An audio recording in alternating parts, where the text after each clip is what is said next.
Hey everybody, today I want to show you how to use something called Live Paint on an image like this.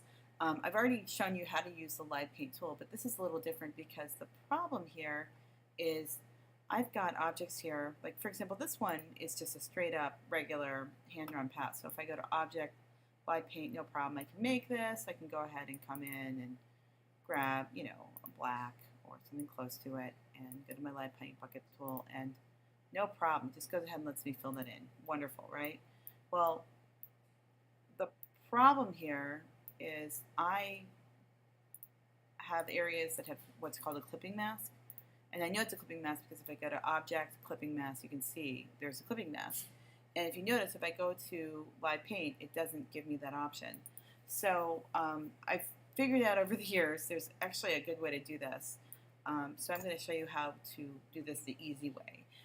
So what I'm going to do first, before anything else, is I'm going to make a rectangle around the outside edge so that this is going to be considered a shape, because right now I have a line here and a line here, but there's actually no line here. That's just the artboard.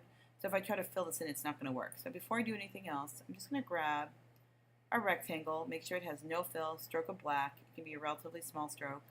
Doesn't really matter. You just need a stroke. And I'm going to go ahead and do that. Okay, so this next part, I'm going to save this as a JPEG. Actually, whoops, to do that I need to export it. So File, I know it seems weird. By the way, once you do this, it's going to radically change your image. So let's call this Live Paint 2.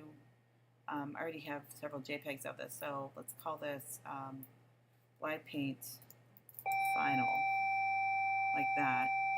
So I'm going to use a JPEG. I want to click Use Artboard, so that's important. When I hit export, don't just go to the next step yet. Make sure this says RGB. That's important too.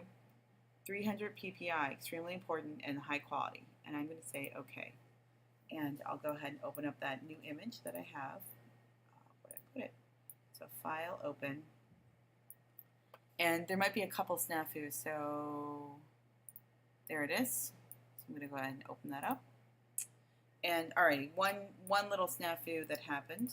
Oops. When I was looking at this, first of all, yes, it brought the image in, but for some reason it created something called an artboard that doesn't quite fit it. So let's fix that first.